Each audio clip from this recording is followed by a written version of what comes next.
Yes, a message I never received, one that you took. Jeff, that's impossible, honest. Bobbie, I wouldn't make such a big thing out of it, but the message was very important to me. Now, I left very definite orders with you that if I ever got a call from a Mr. Cal Jameson, you were to notify me immediately. Do you remember that? Yes. All right, well, evidently, Mr. Jameson tried calling me from Buffalo just before Thanksgiving. Yes, he did. I remember. All right, and the operator left a callback number. I remember that, too. All right, well, I never got the message or the number. Well, Jeff, I don't understand what happened, because I write those down the minute they come in, and I always put them right in the stack of messages. Right, Operator 6, Buffalo, right? It was Heather. Heather? Yeah, Heather was standing right here talking to her mother, and when the message came through, she heard me take the message for you, and... Go on. Well, that's it. Heather heard me take the message, and she said that she would give it to you. Didn't you get it? No, I did not.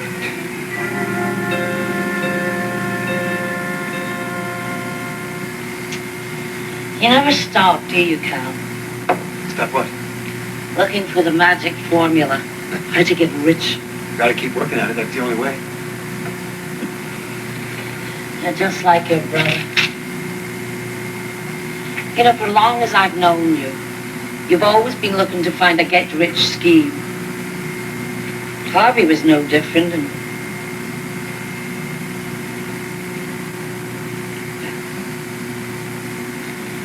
we know how that ended.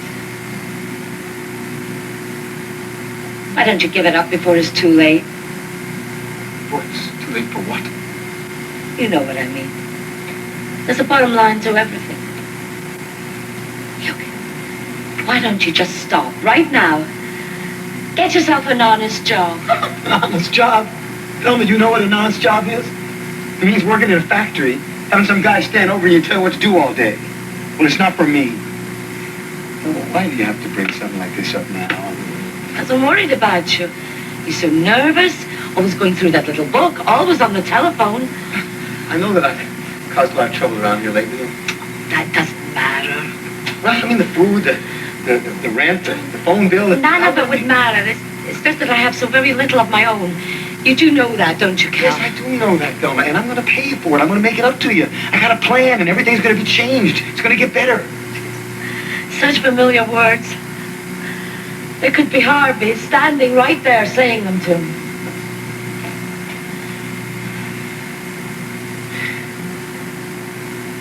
I think you understand something, Thelma. With me, things got to get better. Because they can't get any worse. Cal. Yes. You know that I have never pried into your personal affairs.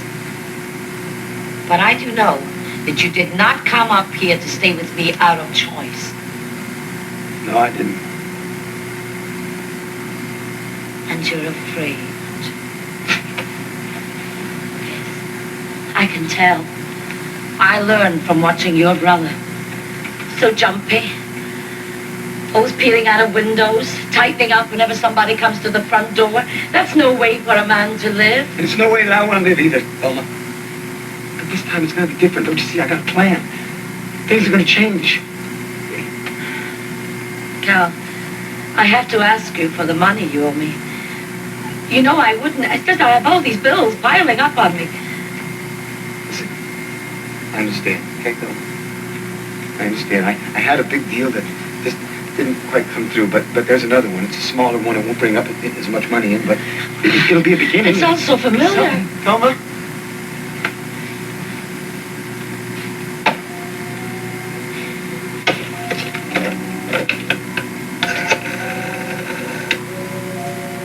So, operator, I want to make a person-to-person call to Port Charles, New York. Person-to-person to Miss Bobbie Spencer.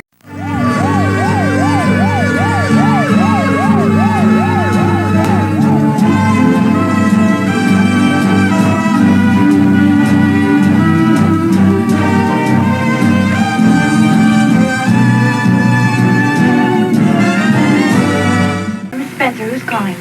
Yeah, it's Cal Jameson, operator. That's my party on the line. How you doing there, Bobbie?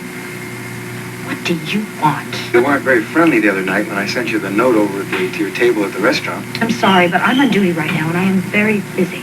Well, does that mean that someone's there and that you can't talk? Yes. That's no problem. Because I don't want you to talk. I just want you to listen. Look, I don't have much time, really. Relax. It won't take long.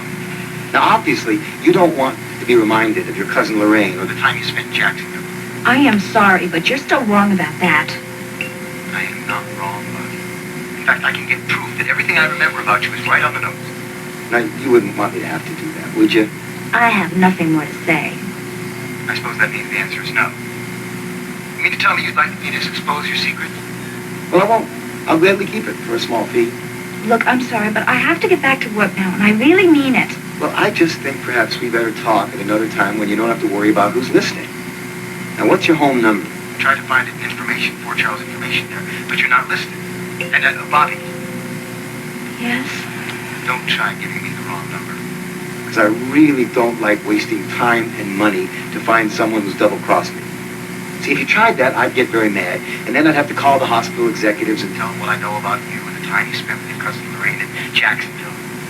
Now, what's the number? It's 555. 555. 3128. 3128. And what time do you get off work? Around 6 today. Fine. You'll be here immediately.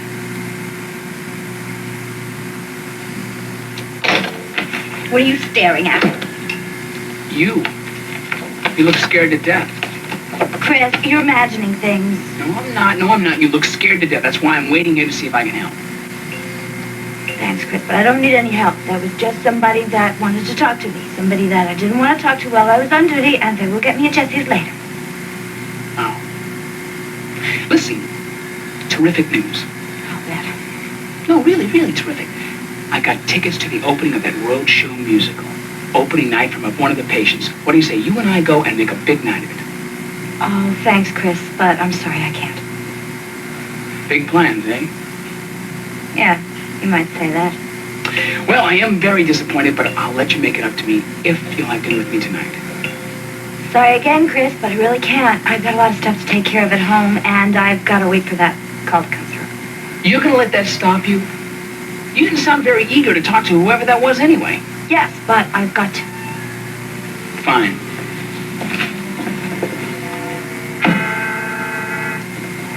I don't think I've ever been more surprised, Audrey. To talk to Mark and Katie in London was surprise enough.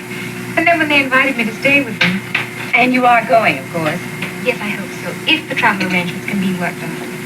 A couple of days in London would be lovely. Oh, I'm so delighted for you. Oh, I hope Jessie can arrange it or rearrange it so that it works for you. Oh, well, I have some leave coming up, so that's no problem at all. Jessie says that I can go next week. I'm going to spend a couple of days with Mark and Katie, and then I'll have time to see my family, too. Well, wouldn't it be more special if you waited until the Christmas holidays? Oh, no, not really. Besides, it's awfully hard to get reservations at that time. And also, Mark and Katie are still hoping to spend Christmas here if they possibly can. Oh. And as a matter of fact, I am, too. And there are those who would miss you if you weren't here for the holidays. Howard Lansing, for instance. Oh, Audrey. I'm sorry. Hello. I can't help it. Hello, Anne. Everyone more? Yes, of course. Sit down. Exhausted? Oh, not at all, no. How are you, Dorrie? Oh, just fine, thank you, Anne. Oh, good. Have you been answering my students' questions all this time? Uh-huh. Oh, dear. No, can you believe it? What were the questions about, Annie? Well, mostly about Africa and the work I did at this small field hospital run by missionaries. Oh, where were you in Africa, Anne? Nigeria. It must have been an incredible experience. Oh, it was, in many ways. It's amazing how many people in this world don't realize how much the place needs help and medicine. And just knowing that somebody cares what really happens to them, you know. Some of the natives I work with, especially the children, didn't even know what a doctor or nurse was. Hello, ladies. Private conversation here? No, certainly isn't. Get right here and join us. Okay. Annie, it's good to see you. Good to see you too, Jeff. Audrey and Steve told me all about your latest brush with this Jameson guy. Yeah, near miss. Or what one might call the latest in a series of near misses. It's hard to look out for you. Any chance you'll connect soon? It's entirely up to him. He's calling the shots, and I just have to play the waiting game. How's Heather enjoying the work with Mrs. Taylor? She's enjoying it a lot. She doesn't consider it work, however. Dr. Weber, Dr. Jeff Weber, report to IC, please. There we go. Ladies, thank you for a very stimulating conversation. A little brief. Yeah. I'm afraid that's all I have time for these days. Bye. Oh, poor Jeff. Why poor? Well, it's just that, well, he looks so frustrated and expectant all at the same time. I know. It's not that I don't understand what he's going through. It's just that I wish there was something we could do to reassure him. It'd be very hard to do that. No, he is so fired up by the thought that his son is still alive, and yet he doesn't know where to turn next to find him. I don't envy him the frustration. Oh, but just imagine how thrilling it would be if he does find his son after all this time. I mean, it would change his whole life. And Heather's too. Where's Alan? He's at a budget meeting with Dan Mooney and Steve Hardy. Any idea how long that'll be? He should be back shortly. How'd your surgery go? Very well. Rick was wonderful. No kidding. You know, Monica, I'd never expect you to say anything less than glowing about Dr. Rick Weber. Are you counting up to 10? I've been very appreciative of your restraint lately in that kind of remark. We aim to please. I really hoped our last little talk put an end to it. Obviously it didn't. I really hate those remarks about Rick and my feelings for him, Tracy. So go back to that restraint. Sure, if it's important to you. Although I don't know why you're so concerned if Alan has really gotten over that old devil jealousy of his. This has nothing to do with Alan. Oh, really? I thought everything in your life revolved around my brother. It does. I don't like your barbs. And if you're going to join us for dinner tomorrow night, I certainly don't want to hear them in front of Lesley. Monica, I promise to be the very soul of discretion. And besides, you should know me better to even think that I would bring something up in front of Lesley. If I didn't know you, Tracy, we wouldn't be having this conversation. Besides, it certainly can't be that Leslie's jealous. You've always described their marriage to me as perfect. Now, perfect is flawless, and jealousy is a flaw. And I didn't say Lesley was jealous. She doesn't know you, Tracy, and she may not quite understand what you consider humor. I'll be good as gold. All demure smiles and white gloves, if I come at all. Oh, yes, I talked to Lesley about it, inviting Mitch Williams. And And she said it was all right, so you have my permission to ask him. I already did. What? Why not? Could you? What would you have done if Lesley said she didn't want him there? We would have worked it out. We? How? Well, now, let me see. You are a real good friend of Rick's, so you could talk to Rick, Rick could talk to Lesley, and Lesley could change her mind. I was just about to go get a cup of tea. Do you want to come? No, I want a promise that you are going to behave yourself tomorrow night. Could I deny you anything? I mean it, Tracy. No snide remarks, no innuendos, and no embarrassing subjects. How about I put it in writing? Will that ease your mind, Monica?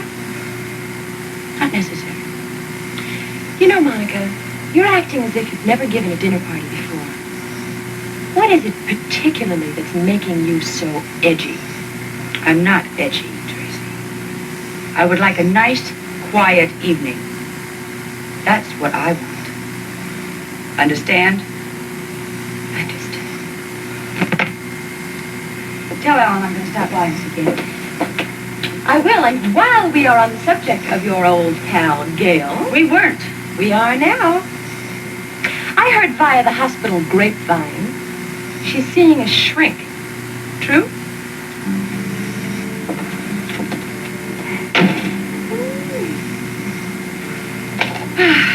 Next.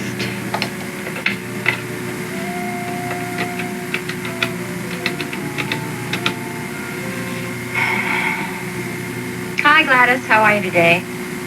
Good. Mitch in? Thanks. Mitch.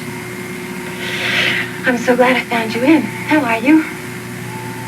No, I'm calling to extend a very special invitation. No, not my sister-in-law's dreary little dinner party.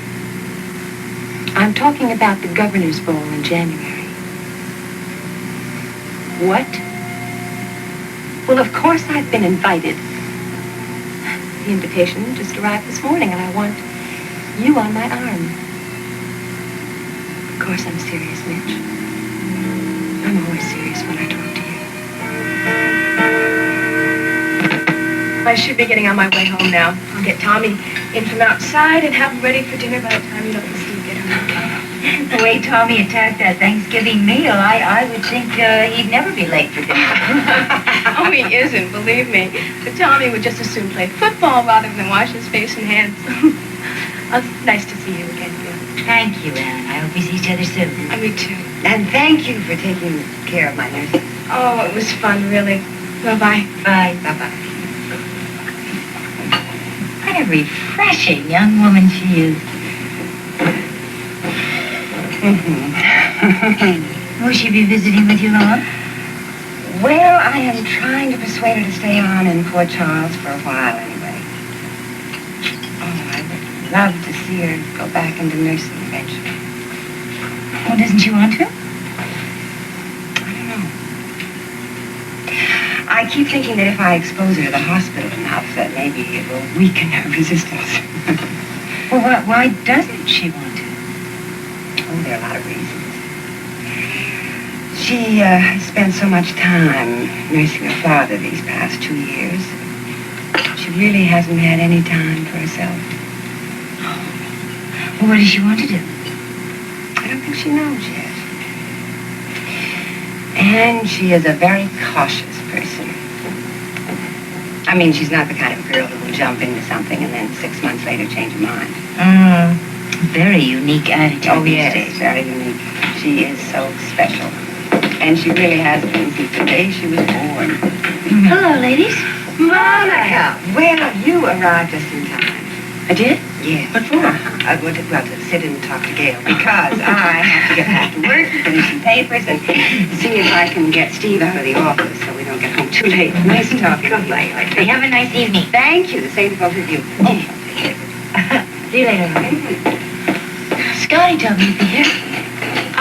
Yeah, I just decided to take a break after my session with Peter today. Well, how's it going? Well, it's not easy to dig up a lot of emotions that you thought were over with and long since dead, and then find that they're still breathing at the surface. Yeah, no. I guess the thing I have to do next with Peter's help is just to look at those emotions, examine them, and accept the implications, and then file them away for good this time. It's a neat trick. Necessary.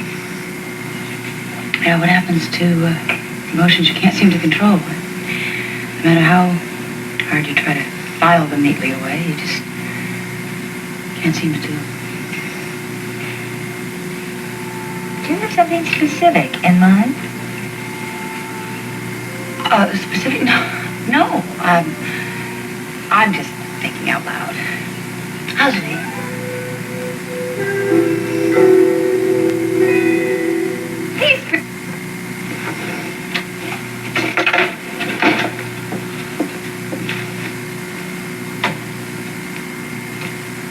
Haven't you forgot something? What? Taking off your coat yet? Oh, yeah, how about that then? What's up? Up? Yeah, come on now. I've known something was bothering you all the time we were shopping. You weren't your usual bright and cheerful self. And you didn't talk to everybody in the market as though they were all your friends. Well, I'll be fine, Dad. I think I'll feel better once I go upstairs and change and freshen up a little bit. I meant what I said, Bobbie. Jessie thinks the world of you. As for me, I hope you know that I feel the same way. Thanks.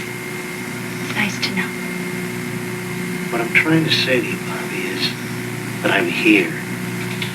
If there's anything I can do to help, anything at all, I'll be offended if you don't come to me, because that's what friends are for. Dan, you're gonna make me cry if you keep this up. It was not my intention, believe me. It's just that I never had people like you and Jessie to turn to before, you know? Well, now you do. Maybe if I'd had them all my life, things would have been different for me. Well, from where I sit, you're doing okay. There aren't very many young women I know with your drive and determination. You know exactly who you are and what you want. And that's a terrific accomplishment, believe me. Yeah, well, it wasn't always that way. I've been through some pretty tough times, too. Who hasn't? It's all part of it, Bobbie. Times when I didn't know who I was or what I wanted. Take a tip. Don't look back. You landed on your feet, and you're at the top of the heap. And that's what counts. Well, got dinner started. Well, and 2 hungry people waiting for it. And I am going up to change. I won't be long. All right.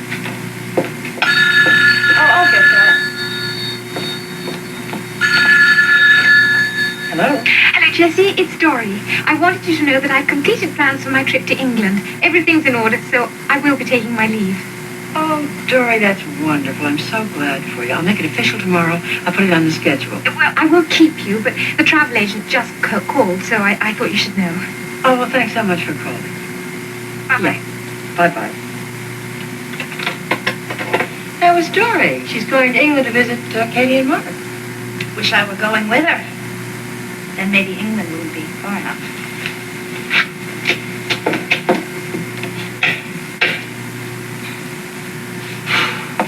Oh, I wish I knew it was bothering her. That makes 2 of us. I've tried to get through to her without success so far. Any ideas? No, not really. Think it'd still be Scotty? Gee, I don't think so, Dan. She's a very bright girl. She knows that Laura comes first in Scotty's affections now. Did she ever say anything about that honest talk she and Scotty had that night? No. She didn't have to, though. I saw the results. Very next day, everything was different between them. And did you ever tell her about our honest talk where I professed my honorable intention? I most certainly did not. Where are you going? Check on dinner. I'll go with you. 2 heads are better than 1. No. Why don't you stay here and help Bobbie set the table? I've been cooking for a good many years alone, and I've never had any complaints.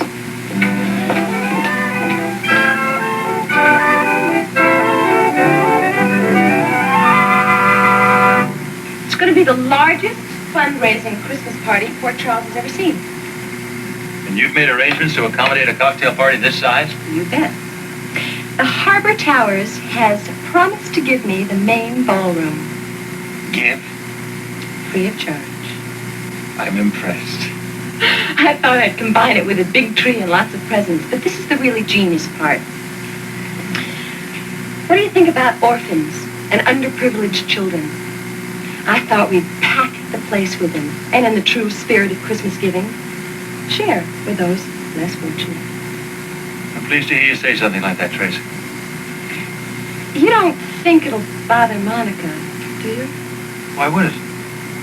Well, you know, it might remind her of her background and being raised in that awful orphanage. Tracy, being an orphan isn't a punishable offense. Why would she even give it a thought? I don't know. She just gets sensitive about things sometimes. Yes, she can be, but in this particular instance, I'm sure she'd be touched to be able to help. I can almost guarantee that as a reaction. Great. I have an idea. Hmm? Why doesn't she take over that part of the program? Contact the orphanages, arrange for the transportation. I'm sure she'd be delighted if she has the time. She's the only authority I know on the subject. Certainly the first one in our family. That's Guess what? What? We have company for dinner. marvelous. Lee is going to be working late tonight, so I persuaded her to join us. If I am not intruding. Intruding? Madam, you've got a date and there's no backing out of it. I'm glad you're joining us, Gail. You can give me some help at my Christmas party. Well, of course, Tracy, if I can. I have this marvelous idea. Alan and I were just discussing it, Tracy, and you and Monica... why don't we save all of this for dinner conversation? I'm starving. So am I. Oh, Tracy, did you actually get an acceptance from Mitch Williams? Yes. He said he'd let me know. Let you know? It doesn't say yes. It does to me. He'll be there. So you can print his name on the name cards. if you're having me. Ladies.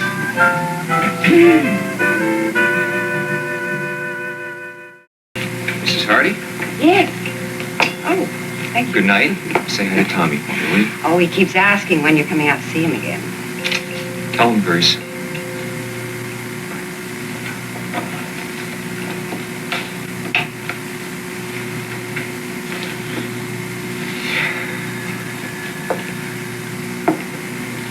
Jeff, I hope you don't mind my saying this, but I really feel I have to. Sounds serious. Yes, it is.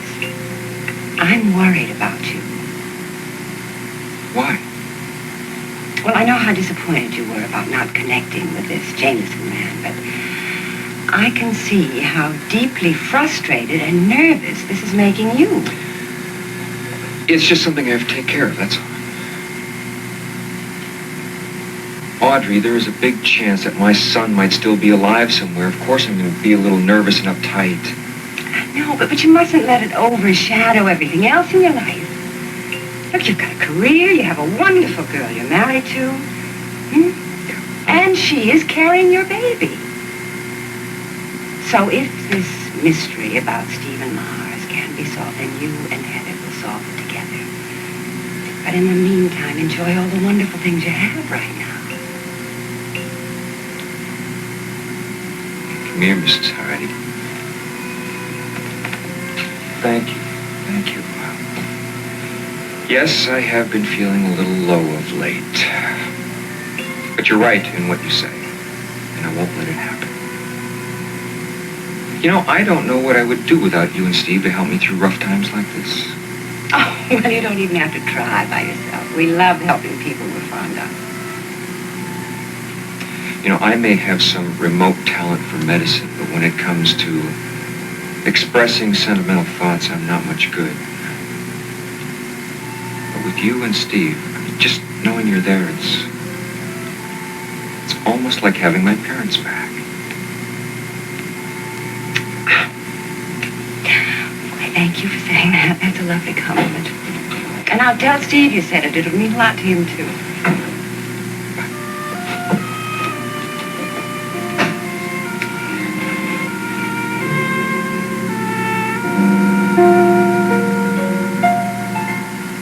That's really a lovely wine. It's delicious, Dan.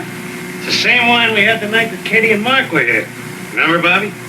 Oh, Dan, please, you're not going to bring that up again. Are you feeling I'm missing something? That was the night that Bobbie kept calling Katie Mrs. Corbin. Don't you remember?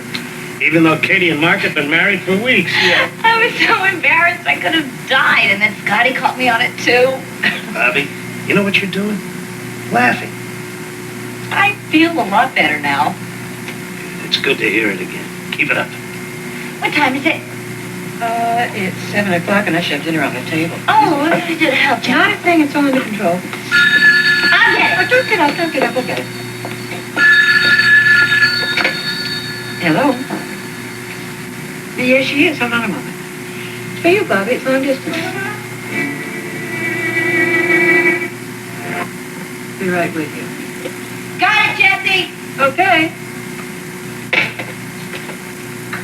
Did you see the frightened look on her face just then? Yeah. When she changed, when you said it was for her. A complete turnabout. Jesse, that kid's scared to death about something. I've seen that expression on her face several times recently. What do you make of it? I think about the same thing you do, Dan. Fear. As if she has some sort of terrible secret that she's afraid to share. Yeah, I'm sorry I'm a bit late, Bobbie, but I'm glad you waited there for my call. Why don't you leave me alone?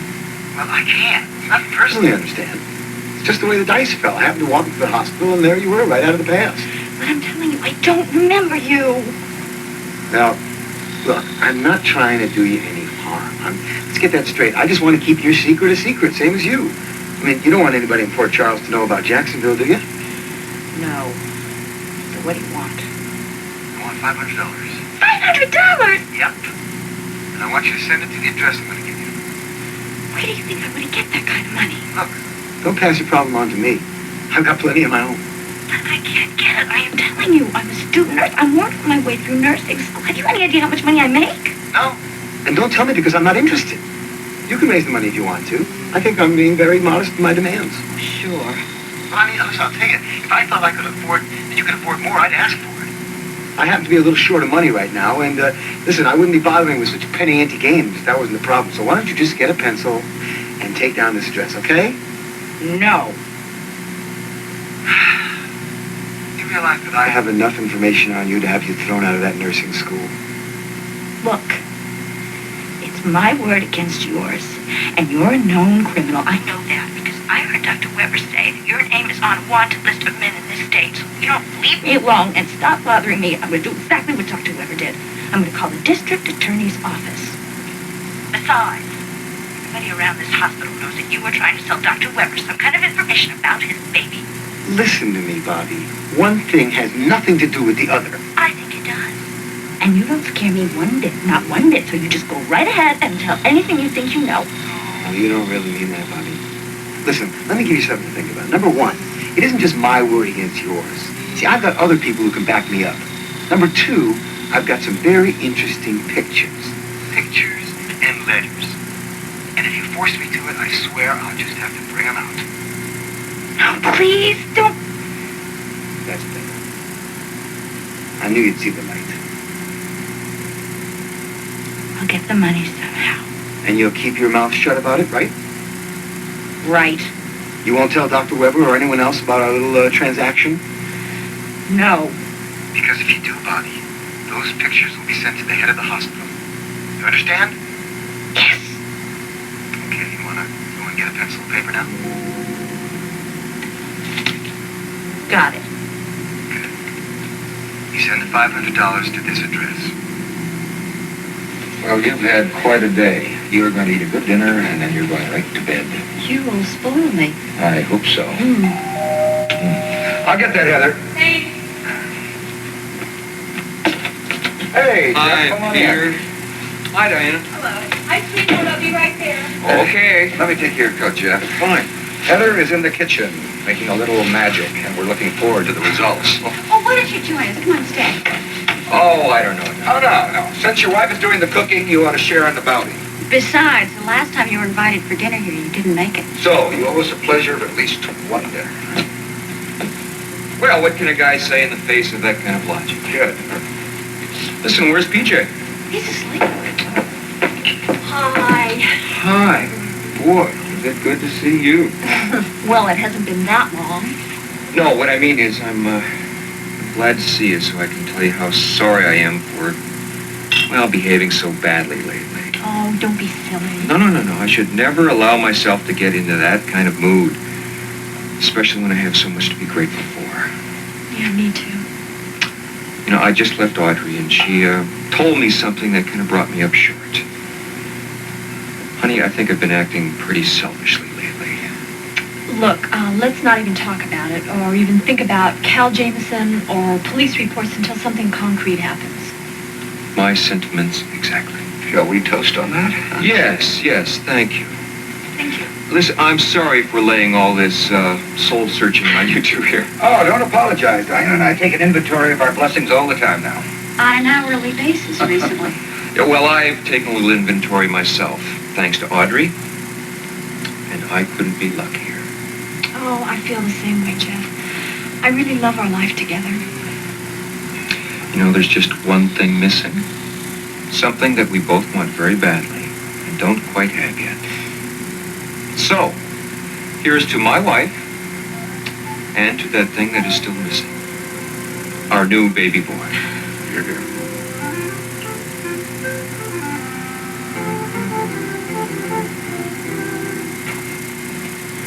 Mr. Dombrowski is a bit overexcited about getting discharged tomorrow, and Dr. McCarthy does not want him to have a sedative. Does that mean we'll have a vacant room on this floor? Oh, no chance. By noontime, we'll have a new patient in there. Well, fine. I'm sure we'll have a quiet night. Let's hope for it, anyway. Oh, I'll get that. Miss Fleming. No, Dr. Weber's left for the day. Yes, he did leave a number where he can reach. Just a moment, please. Let's see. Yes, he'll be at one of these two numbers. Try Dr. Peter Taylor's house first. That's 555-7126. Yeah. If he's left there, he'll be at his apartment. Right. Because On being orphans and underprivileged children, and that makes it unanimous. I like it very much, Tracy. I've always thought that Christmas was really for children anyway. What about your son? Ned? What about him? Well, are you planning to bring him over here for the holidays? Oh, well, it crossed my mind, but I sort of decided that my hotel suite was really crowded. Tracy, bring him. I mean, well, he could stay with us. Al and I would love to have him, wouldn't we? Of course we would. Well, I'll give it serious consideration. Do. Really. Gail's right. Christmas is really special for children. You know, it's really remarkable. You two think alike. It's sort of a pattern with the two of you. When was it exactly that you knew Monica was going to follow in your footsteps and become a doctor? I don't remember exactly, Tracy. I do. I was 14 and I had scarlet fever, and Gail was so reassuring and so comforting, I decided I want to do just what she did. Help you. That's a sweet story. Matter of fact, Gail has always been there when I needed her. I don't think there's anyone that knows me better than she does. Gee, I wish you'd kept a diary. It would make wonderful reading. Well, the best part of it all for me is just to see how happy Monica and Alan are now. That's where you and I think alike. Lee and I were talking about it with Lesley and Rick the other night over dinner. Really? What strange dinner conversation. No, not really. You see, Rick's known Monica for a long time, too. And he is thrilled for her happiness. Well, will you look at that? I think I just saw my sister-in-law blush for the first time. And I find it very becoming. It's a pity you lost the talent to blush such a long time ago, Tracy. Shouldn't we order dinner? Gail, what did Lesley say about Monica at dinner? I say, let's order dinner. I also say, let's change the subject. But why, Alan? Monica's given me my orders not to bring anything up in front of Lesley tomorrow night. But surely we can discuss it here, among dear friends. I'm glad Heather got him back to sleep. You know, she really loves that little son of yours. I feel kind of sorry for Maggie, though, his nurse. Heather keeps trying to take over with PJ. Oh, honey, I'm sure that'll change once she has a baby to take care of her own in the spring. You know, I think I'm looking forward to that more than she is, if that's possible. You know, she is really wonderful with PJ. I'll never be able to thank her for everything she's done for us. Yeah, she's really been great, Jeff. She can't do enough around here for us. Did you see her run into the nursery as soon as he started to cry? She's just like my sister. I really consider her part of the family. You know, I think she feels the same way. When she couldn't come over here to help, she was actually frustrated. I do feel a little guilty, though, taking her out of her job at the book room. Yeah, don't give it a second thought. When you said you needed her, she was out of that book room in a flash. Oh. I think he's finally asleep. Yeah, I wanted to let you say goodnight.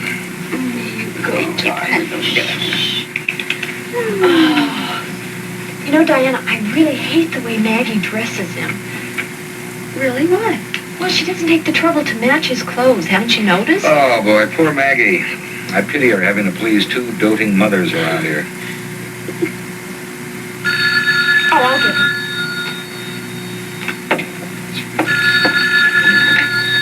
Taylor residence? Yes, Dr. Weber's here. Excuse me. Was it hospital? Who's calling, please? It's long distance. Hello, this is Dr. Weber. Yeah, Dr. Weber, this is Cal Jameson. Well, hello, how are you? Yeah, you don't play it square, Dr. Weber, do you? Yeah, whatever that means. You know damn well what it means. Now listen, James. No, you listen, and I'll do the talking, okay? You blew the whistle on me and called the district attorney. Look, if you'd give me a chance to explain what Don't happened. bother denying it, because I know differently. You asked for a police report on me, you had me checked out. All you've done now is slowed up the action, Dr. Weber. And you're going to have to wait now. Wait until the air's cleared, and I know it's safe for me to move. And when it is safe, I'll give you one last chance. Are you listening? Go on. Well, to begin with, the price has gone up. From here on in, we deal on my terms only, and it's going to be a package deal. How much? And for what? Well, price is going to be pretty high, but I guarantee it'll be worth it. I'm prepared to give you all the information of what happened to your son. Including where he can be found right now, at this very moment.